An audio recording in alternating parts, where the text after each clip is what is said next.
When you think about loved ones in your life who have passed away, where do those thoughts take you? Do you believe in life after death? Have you ever gone to a psychic or a tarot card reader? I've actually done this several times, and I really wanted to believe it was real, but I always came away fixating on the one or two things the person was close on and forgetting all the things that they missed on. These people were allegedly doing readings looking at what might happen in the future, but they were not reaching out to loved ones that have passed away. Bob Ginsberg lost his daughter in 2002 and in his search for peace discovered that our consciousness survives our physical death, and he believes that people, called mediums, can help us communicate with them. Now, obviously, it's up to you to decide whether you believe this or not, but it's worth listening to Bob and hearing the comfort that this has brought him and some fascinating stories of how people have reached out and communicated with loved ones who have passed away. I'm George Siegel, and this is the Tell Us How to Make It Better podcast. Every week, we introduce you to people who are working on real-world problems and providing actual solutions. Tell Us How to Make It Better is partnering with the Readiness Lab, the home for podcasts, webinars, and training in the field of emergency and disaster services. Bob Ginsberg, welcome. Thank you so much for joining us today. My pleasure to be here with you. Thanks. I was so curious when I came across all your information because I guess I'm a skeptical, want to believe kind of guy, and we can go into that in just a minute. But first, I thought we'd just kind of lay the foundation here. Tell us what the problem is that you've been working on and what you're doing to make it better.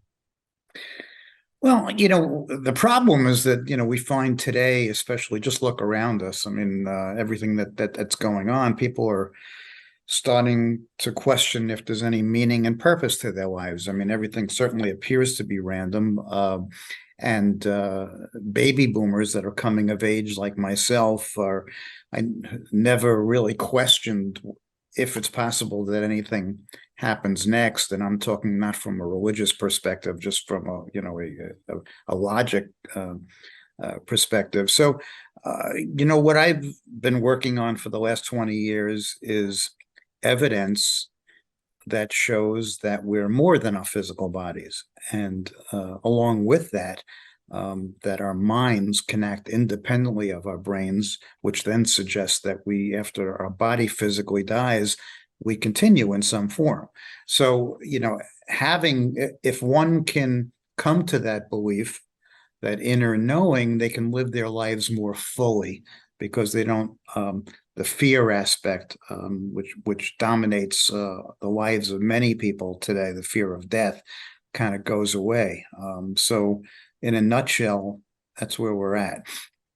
So who was it? It was Houdini or somebody that said they're going to find a way to come back after they passed away. And we've never seen any evidence of this, but through mediums, and you have on your website where I guess you certify them, you're able to reach out to people. People don't actually come back, but you're able to communicate with them. Tell me what's going on here. Yeah, well, the theory behind mediumship is that our consciousness, and when I say consciousness, you can use that term interchangeably with your soul or your mind or whatever you prefer, can act independently of the brain.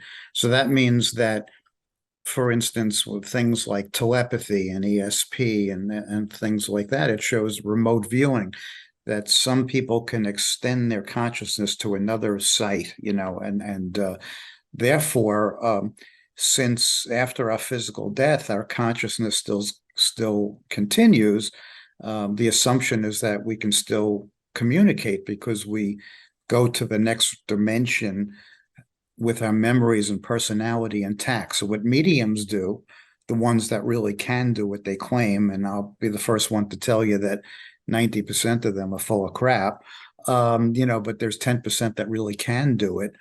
So they're communicating. It's still, mediumship is mind-to-mind communication, except one party, the person that's in the spirit realm, doesn't have a body anymore, but they still have a mind. So yes, in mediumship, some evidential mediums are able to communicate facts and evidence that people on the other side communicate.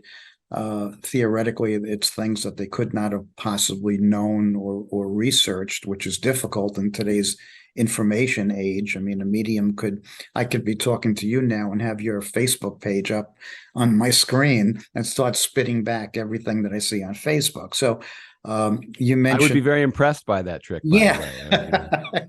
way. Well, we actually one of the mediums that we had certified told us a story where he caught another medium that was doing just that. The medium was doing a reading via Zoom.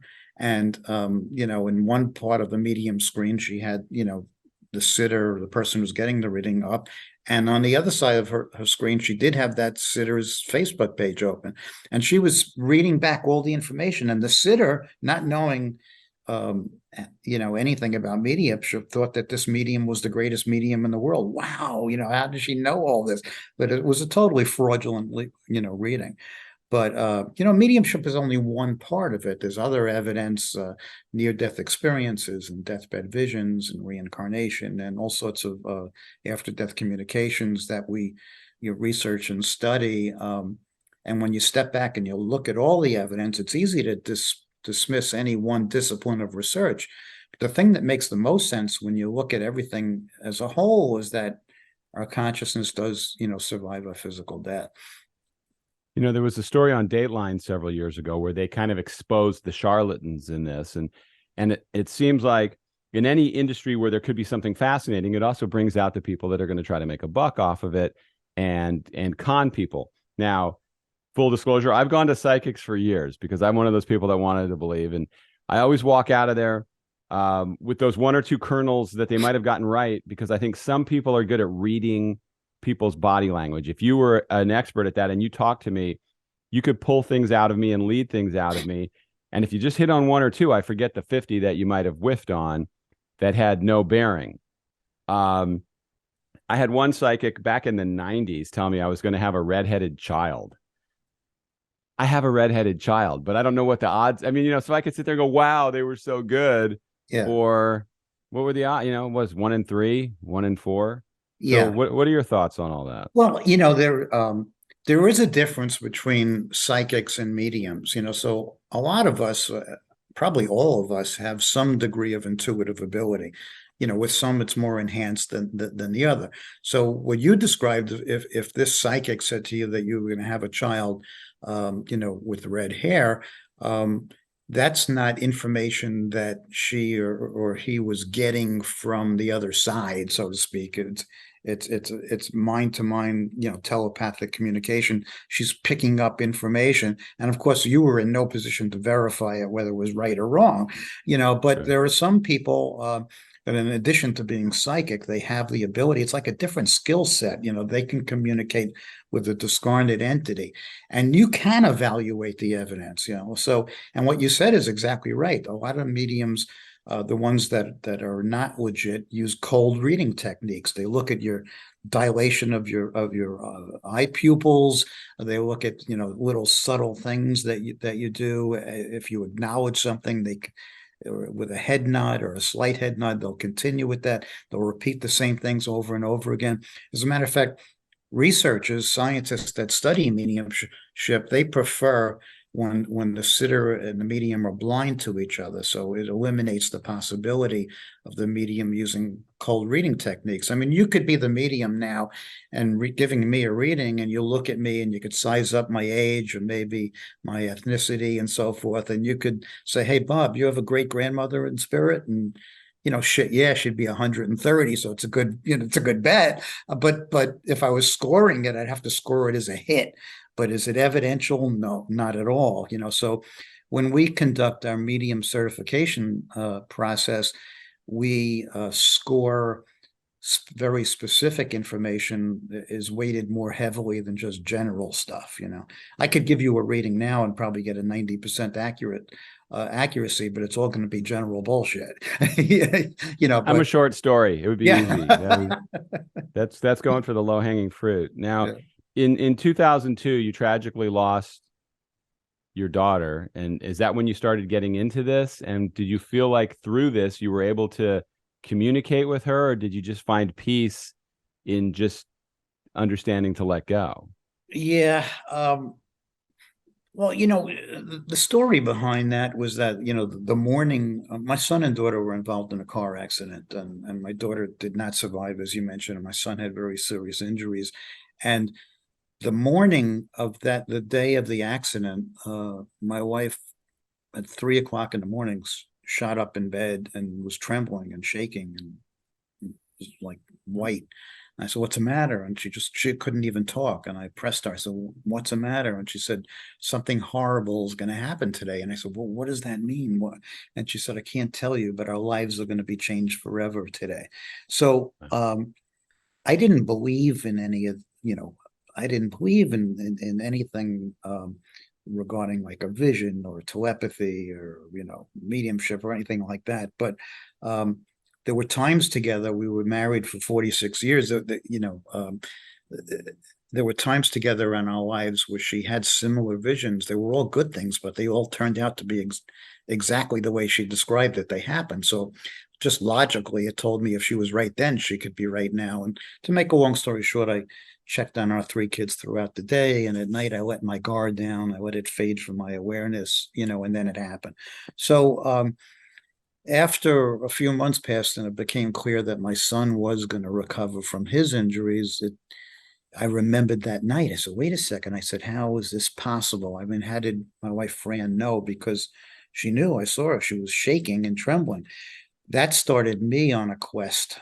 I was a skeptic, but I was an open-minded skeptic. I would follow the evidence where it went. And I met with scientists and researchers all across the United States that studied consciousness. And I started uncovering and listening to the evidence that they, had to offer. And one thing led to another. And I even, we formed this foundation, Forever Family Foundation, in 2003. And for 7, 8 years after we formed the foundation, even though I was giving talks about evidence of an afterlife and supporting the bereaved, I was a hypocrite because I fully didn't buy it myself. It took me a good 7 or 8 years after we started the foundation until I came to that point where I had to acknowledge that, that this is real. Now, have you you hear stories of people say a house is haunted or there's spirits in a house. I mean, to what level are we talking about, and what kind of evidentiary proof do you have that's made you a believer? What other than, I mean, what your wife went through, and Yeah. I've experienced that too, where I've seen something that was going to happen, but that's not the same as communicating with somebody in the afterlife. Exactly. I mean, precognition is catching a glimpse of the future, but it doesn't have anything to do with, communicating with those who have passed. You know, Ghosts or apparitions, really the same thing. They're really visitations. I had, well, on that subject, I'll tell you a quick story. When we moved from one house to another many years ago, my youngest daughter, Bailey, she was very upset. She loved our old house and she was really pissed that we moved. And for years, she kept pressuring us. She wanted to go visit her room in the old house, and every week she'd say, "Come on, Mom." And my wife would say, "No, Bailey, we can't do that. It's not appropriate. We can't just knock on the door and say that you want to see your old room." And she wouldn't give up. I mean, this was month after month, year after year. She just wanted to see that her old room. So my daughter, dies, and about a month later, um, my wife's first cousin was at some wedding or affair, and she happened to know the people that bought our old home. And the person that bought our old home grabbed my wife's cousin and said, "Can I tell you something?" I said, "Yeah." I said, "Well, um, her daughter, who had the same room that my daughter had, in the old house, and she said that her daughter came down, one night, uh, really upset. She said she had this vision of a young girl walking across the room. And she went on to add, I mean, her daughter was like 11 or 12 years old at the time and never, ever had a bad dream or never experienced anything like this. And her mother reassured her and said, "Okay, you were probably dreaming. It's nothing, go back to sleep," which the girl did. In the morning, the family is gathered together in the kitchen having breakfast. and on the newspaper is on the table, and they open up the newspaper and they see the story of the accident that my kids were in, was on the front page of the paper. And that was literally, when she saw the vision, it was about 30 minutes after my daughter had passed. So, when I stood back from that, even though I didn't really believe in any of this stuff, I said, wait a second, where would be the first place that she would go? I mean, after years of wanting to see that old room, and then 30 minutes after she passes, the daughter sees the vision of a young girl walk across the room. That hit me, because that was not probable. Statistically, it was not, realistic. So that was one of the things that happened to me that got me on this track of moving towards a vague hope to a belief that we do indeed survive. And then I had for me personally, I wasn't intuitive at all. My wife was having experiences all over the place, which I, dismissed or refused to acknowledge. Some people have dream visitations, which are, when you're in this REM stage of sleep, the theory is that a person, a discarnate entity, sees that conduit and get through, because your monkey chatter mind is set aside, and there's a channel to get through. And dream visitations are very different from regular discombobulated, disorienting dreams that are a mixture of everything. Because in a dream visitation, you could see your loved one and talk to them, or hug them, or kiss them, and have a conversation, and so forth. And I started to have these visitations for my daughter. I had 74 of them over a 3-year period, and I would journal each and every one. And each one was amazing, So I came to the belief that that was the way in which my daughter was letting me know that, that she was still around. So I know it sounds kind of absurd, but yet it's not talked about much, but it happens in the general public every day, and it has been for thousands of years, So. Well, I'm pretty cynical, but I can't dismiss that because it's real to you, and it's something that gives you comfort. So it's hard to take that away from somebody. And I think most people would like to believe that that's actually true. But even that, closing your eyes and having those experiences or those flashbacks is different from actually reaching beyond and having those communications. I mean, that story about your daughter going to her room and a total stranger, that's a little harder to explain that one away. Yeah, I know, from formal research, let's take example, near-death experience research. I mean, there are a lot of medical doctors that have been engaged in NDE research for many years. To me, that's really compelling evidence, because you have people that meet every definition that medical science has for death. They have no brain waves, they have no respiration, they have no heartbeat, they have no reflexes. Medical science says they're dead. And yet they get resuscitated, and when they come back, they are able to relate things that they could not possibly have known. They see things that went on in the operating room. They can describe conversations that went on. There are famous cases where people are above their bodies outside of a hospital and see things that are on a ledge 9 stories up. So, and these people report similar things. Not every near-death experience has the same things, but things such as meeting with their deceased loved ones, being encompassed in a welcoming light, being imbued with knowledge they didn't have before. But most importantly, they all describe having clear and lucid thinking. And the common objection to the research is that, well, this is just near-death experience, is just like anoxia, a lack of oxygen to the brain, so you're hallucinating. But people that experience anoxia, like fighter pilots that are in high altitudes, they don't have clear and lucid thinking. I mean, they have fragmented, they're like thrashing all over the place. It's not something, it's quite different. So I kind of dismiss, that argument. When, there are thousands and thousands of these cases over the years, and that's a pretty strong body of evidence that something's going on beyond the body. Yeah, I've heard the explanation that that's just your brain, like the ultimate dream it's having or whatever. But then when you talk about seeing things that they would have no knowledge of where they were, kind of throws that disbelief out the window, right? It's like, well, how do they see those things? How do they know those things?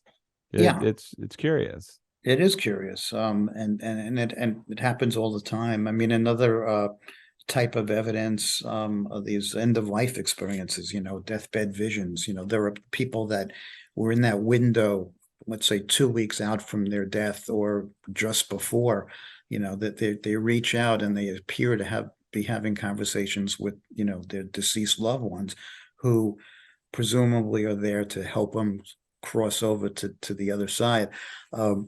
I had it was almost a humorous incident when my mom was passing. She was sitting in a recliner and we were sitting in a semicircle facing her. And directly in front of her was an empty chair. And all of a sudden, she was in pretty bad shape. I mean, I think it was about a week or 10 days before she died. She starts reaching out and looking at that empty chair and talking with her deceased mom. And the other people in the room didn't know what was going on. They just thought, this is just hallucinations. But my wife and I, having studied this for so many years, we knew what was going on. And then in the middle of this, my father walks into the room and he sees the empty chair. And he sits down in the empty chair, and my mother starts going nuts because my father had no idea of knowing that he sat on his mother-in-law. So my father's like bewildered, and I'll try to explain it to him, but it's just so much he could handle. So, but this thing, I mean, matter of fact, that if you talk to people that work in hospice, and hospice care professionals and medical doctors, that's how they know when somebody is about to pass, when they start seeing their deceased loved ones. So I believe that everybody has such an experience, but they may be physically or mentally incapacitated and they can't relate what they see to others, but nonetheless, it happens. Do you believe people are reincarnated and come back? Or That once was you're the gone? that was the biggest piece of the puzzle that I was having a hard time with. But then there are several prominent medical doctors that have been studying reincarnation for 40 years, and they've amassed thousands and thousands of cases of children who have past life memories. I don't know if you watched the Surviving Death docuseries on Netflix. I mean, we're a part of that series, but I'm going to now. yeah, a lot of the people that we work with, one of the episodes was strictly about what you're talking about, reincarnation, and they take these memories, and the scientist becomes an investigator. He pulls medical records and dental records, and school reports and hospital and so forth, and police records, and sometimes, if they're lucky, the child remembers where they lived in the past life, and they go to visit the present family. And some of the cases are just so compelling with information that, years ago there was no internet and you couldn't look up all these things, and it was impossible to research, especially in third world countries. And so I think I believe that reincarnation is real. I don't think that everybody reincarnates. I think it's some sort of a self choice, but it is very difficult for a lot of people to wrap their heads around. Would it be safe to say, so you don't fear death because you believe that we go somewhere? Yeah, and that's the whole point of our work at the foundation and working with the bereaved, because if they come to believe that their loved one still exists in some form, that's enormously helpful in their grief. There have been many peer-reviewed studies that appeared in medical journals that show that those who believe in an afterlife do a lot better in the grief than those who don't. And that makes sense, because that's the only thing that can give you any hope to keep going. I'm not interested in a vague hope or a religious hope or, pure faith. I'm the kind of guy that wants hard evidence of, thinking with my left brain. So that's why it took me so long to be convinced. But yeah, I've lost all my fear of death, and that comes with a certain amount of freedom as you navigate your physical life. Because I'm not worried about it. So what's the process for people that want to work with you and that they want to try to understand this better, maybe have you a medium reach out? What do they do? Well, I mean, when I go to our website, foreverfamilyfoundation.org, and a lot of the things that we've been discussing here today appears on our website. So it's information. I mean, we're not therapists, we're not medical, professionals. We just, find information can be helpful. Bibliotherapy, just reading about this stuff, can give you hope.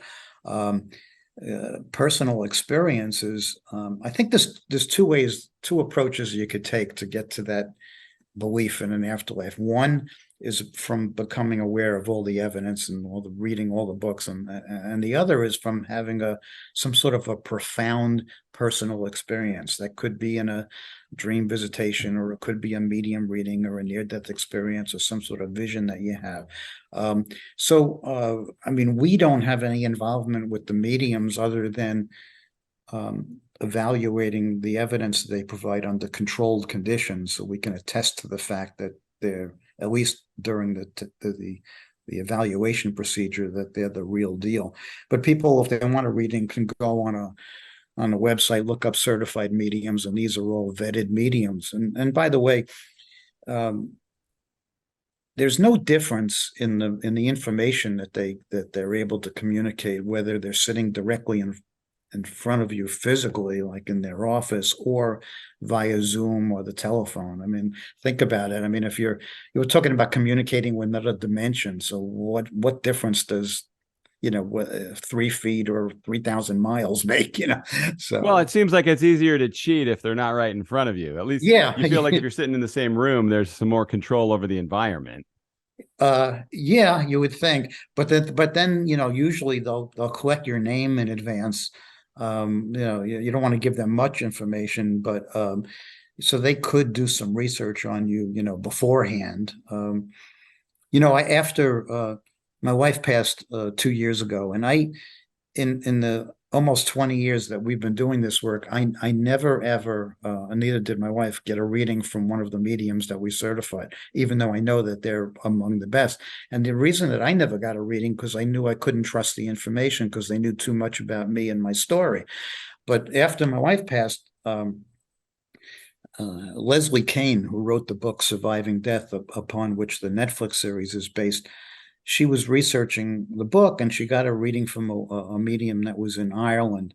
And she asked me if she could come out to my home with the transcripts of the reading so that I can score it, because she knew that's what I did. And I did that, and I was tremendously impressed by the readings that she got. There was like, the woman was like 95% accurate. So after my wife passed, Leslie called me and said, "Would you like to have a reading with this medium?" And ordinarily I'd say no, but I figured this was an opportunity, and I already knew that this medium was good. So I said, okay, on one condition. The only information I'm going to give her is my name is Bob, and God knows how many Bobs there are in this universe, so she can't look up Bob.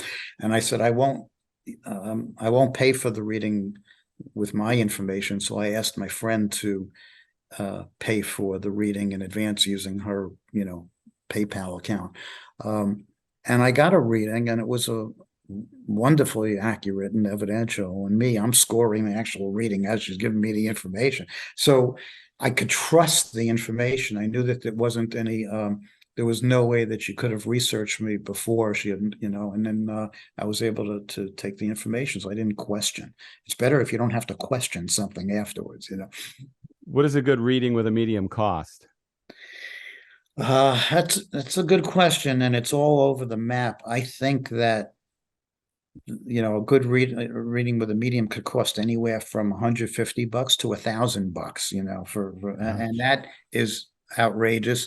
One of the problems that I have, or we have at the foundation, is that we developed this certification program in 2005 as simply as a resource for the bereaved. We want people to be able to go to, not to get taken. And many, because of this, how we grew in size as a foundation and the publicity, a lot of the mediums that we have certified over the years have become famous. They have TV shows, they write best-selling books, and you know what happens then?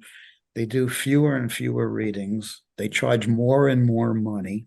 And that kind of defeats the purpose of our, the program. And that's why I'm constantly trying to identify more mediums that can really do what they claim. Because if you're in grief and you desperately want a reading with a medium, and you go on their website and you see that there's a 3-year waiting list and it's $500 for a reading, that doesn't do you much good, No, that's not a real help. So what advice would you have for somebody who has just lost a loved one and they're just kind of searching for meaning in all of that? What would you tell people? I would just remind them to remain open. Unlike myself, I was dismissing things and synchronicities that were happening all around me because it didn't fit into my frame of reference of what was possible.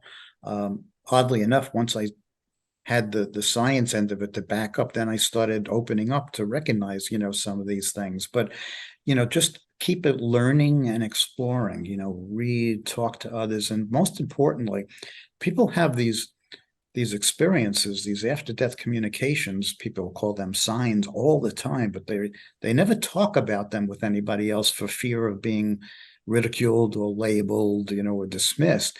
But if people started sharing the experiences that they have more often, it would become more accepted, and make a big difference in people's outlook and how they, in their search for meaning and purpose. So what's the best way for people to get in touch with you? It'll all be in the show notes, but what would you say is the best way to reach out? foreverfamilyfoundation.org. I write a personal blog at beyondthefivesenses.com. It's just a way for me to get my thoughts out so I don't explode. My book is called The Medium Explosion. I have another book coming out in a few months, but we won't talk about that yet. And that's the best way. All right. Hey, Bob, thank you so much for coming on. Thanks. I'm on the fence. Pleasure. I want to believe, but everything you say makes a lot of sense. And I wish you continued success with it. Thanks. Thanks so much. Thank you so much for listening to this week's Tell Us How to Make It Better podcast. All the information to get in touch with Bob, as I mentioned, is right there in the show notes. And there's a contact form there that if you have anything you'd like to see on a future episode or questions, comments, complaints, anything you want to talk about, please reach out and get in touch with me. And all my social media contacts are on there as well. Thanks again for listening. See you next time.